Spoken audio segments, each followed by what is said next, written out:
안녕하세요. 불의말 홍영감입니다.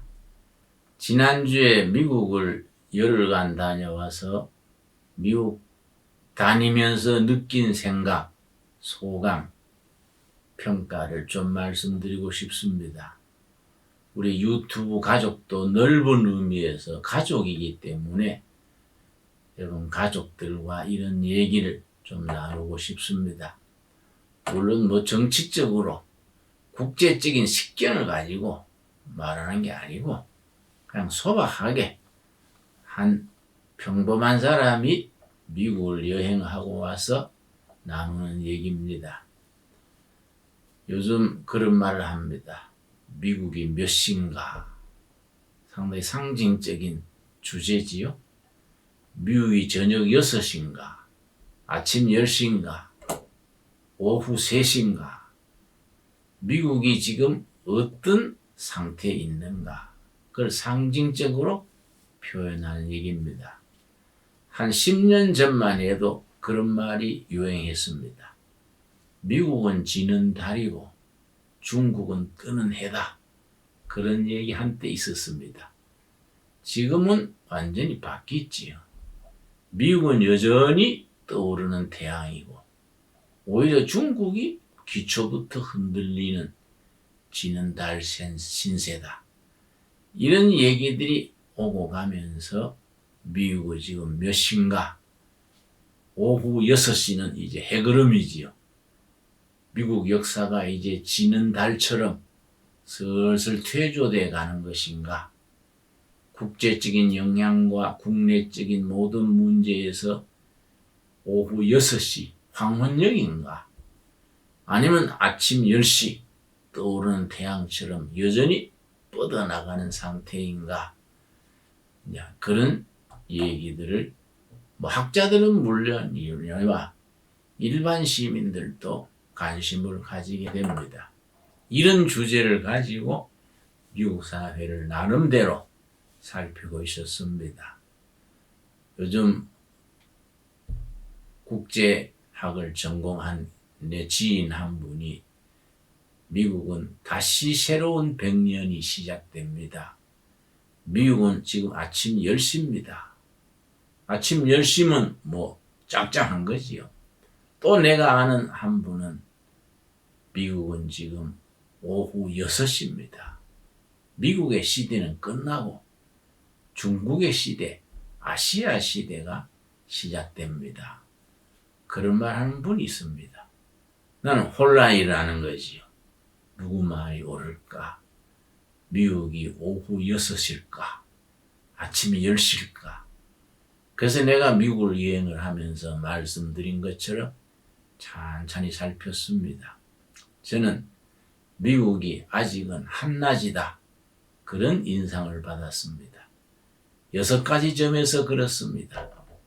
미국은 오후 6시 지는 달이 아니라 아직도 중천에 떠있는 오전 중천 떠있는 왕성한 기세로 앞으로도 100년은 더 뻗어나갈 그런 나라다. 그런 느낌을 받았습니다. 6가지 점에서 그렇습니다. 첫째는 다른 나라와나 달리 미국은 땅이 비옥하고 그 농산물 생산과 운송과 수출에 시스템이 잘 돼 있어서 농산물이 넘쳐납니다. 풍부한 농산물, 질이 좋고 풍부한 농산물. 그건 미국의 국력을 받쳐주는 기본이라 여겨집니다. 둘째, 미국은 생각 외로 석유 매장량이 엄청나게 발견됐습니다. 오바마 시절에 오바마 대통령이 연두교서 국회에 1월 달에 연설하면서 미국은 앞으로 200년을 쓸 석유를 확보하고 있습니다. 그래서 전 상하원 국회의원들이 기립해서 박수 친 적이 있습니다. 그 뒤로 저 럭키 산맥 쪽에서 2조 배럴, 그러니까 한 미국이 300년을 쓸 수 있는 가스와 석유, 세일 오일층을 통해서 발견됐다 합니다. 또 이번에 얼마 최근에 뉴멕시코 쪽에서 엄청난 석유 매장량이 새롭게 발견됐다 그럽니다. 지금은 중동, 러시아, 베네수엘라 세계 석유 매장량을 다 합친 것 이상으로 미국의 석유 매장량을 확보하고 있다 그럽니다. 이런 것들이 미국의 가능성을 말해주지요. 세 번째는 미국의 대학입니다. 내 아들도 미국 대학, 명문대학을 나왔습니다만 역시 미국은 중고등학교 때는 많이 놀리고 스포츠하고 자유롭게 하는데 대학에서는 공부를 엄청 시킵니다. 시험 처리되면 학생들이 코피 흘리면서 도서실에서 공부합니다.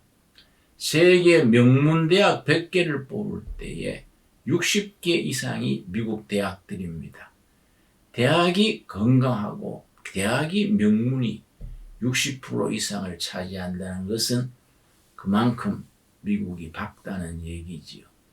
네 번째는 미국의 기독교입니다. 많이 퇴색됐습니다만은 미국은 애초부터 퓨리탄, 청교도들이 세운 나라입니다. 그동안에 청교도 정신이 많이 퇴색됐습니다만은 그래도 아직 기독교적인 윤리, 생활 철학이 밑바탕에 깔려 있어서 건강성을 회복하곤 합니다. 다섯 번째가 미국의 민주주의 시스템입니다. 중국 같은 경우는 공산당 일당 독재를 하면서 시진핑 같은 분도 평생 임기 없이 통치할 수 있는 체제를 지금 만들었습니다. 능률적이고 좋은 듯 하지만 사회 활력과 변화를 떨어뜨립니다. 미국은 시원찮은 대통령이 나와도 4년 뒤에는 국민이 바꿔치울 수 있습니다. 자유롭게 지도자를 바꾸고 교체하고 새롭게 할 수 있는 그런 민주주의 시스템이 정착되어 있어서 양당 체제로 서로 보완하기 때문에 미국의 좋은 장점이라 하겠습니다. 마지막으로 여섯 번째 내가 미국에서 아주 감탄하는 것은 미국 군대입니다. 미국은 군대를 굉장히 존중합니다. 내가 있을 동안에 미국에서 대량으로 국민 여론조사를 한 적이 발표됐는데 미국의 각 계층에서 가장 신뢰받지 못하는 계층이 우리나라도 그렇습니다만 국회의원, 가장 국민이 신뢰하지 못하는 계층. 두 번째 국민이 신뢰하지 못하는 부서가 매스컴입니다. 텔레비입니다. 텔레비에서 자꾸 엉터리 뉴스를 제공하고 국민의 신뢰를 받지 못하기 때문에 오히려 좋은 점이 국민들이 텔레비의 선동에 휩쓸리지 않는 거지. 미국에서 그나마 대통령을 신뢰한다는 것은 27인가 나왔습니다. 전 미국의 각 기관에서 가장 국민이 신뢰하는 조직이 군대라 했습니다. 군대는 자기 위치를 지키고 국민들이 군대에 대해서 존경을 표하고 신뢰하고 군대를 한 분 속해지면 나라 위해서 헌신하는 분들이다 해서 내가 대중교통을 한번 탄 적이 있는데 젊은 군인이 올라타니까 사람들이 자리를 비켜주더라고요. 나라 위해서 헌신하는 분이다. 신뢰를 보내는 겁니다. 우리나라 군대도 그런 국민적인 위상을 가졌으면 하는 바람이 있었습니다. 내가 미국을 다니면서 이런저런 생각을 했습니다. 물론 또 미국의 단점을 들자면 또 그만큼 많지요. 그는 다음 시간에 또 기회 있으면 미루겠습니다. 감사합니다.